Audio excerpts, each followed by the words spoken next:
Kia ora whanau, check out the crew from the Shinobi Academy competing in Nogi Nationals this weekend in Auckland. First up, young Loyalty, 8 years old, wastes no time, hitting a quick duck under here, but his opponent manages to throw up an armbar, which doesn't take long for Loyalty to pull out of it, and straight away, Loyalty wastes no time, making the boy turtle. He climbs on his back, sinks in a hook, stays on, and manages to lock up a rear naked choke for a beautiful finish.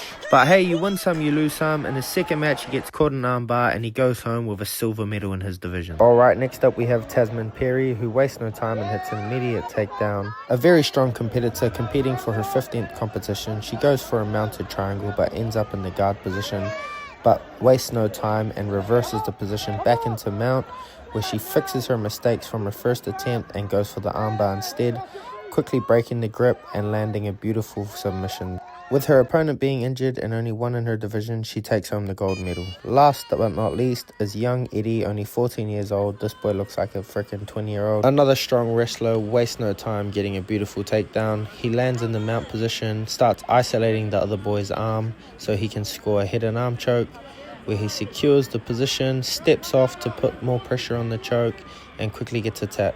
Unfortunately, no hidden arm chokes allowed, so he gets disqualified because he's a youth.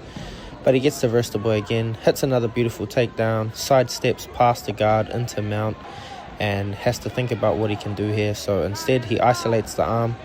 This time, instead of going for a hidden arm choke, he goes for a mounted armbar, finishes the mounted armbar with a beautiful position, manages to win, and they run a third one where he hits a beautiful roll into an anaconda, but again he's not allowed to do that submission, so he ditches that, stands up, hits a nice judo throw, and again lands through knee on belly into the mounted position, where he hits a chair sit to the back and finishes with a beautiful rear naked choke. So although he lost by disqualification, because there was only one person in his division, he got to run it back and ends up with a gold. 2 golds and 1 silver. Well done, team.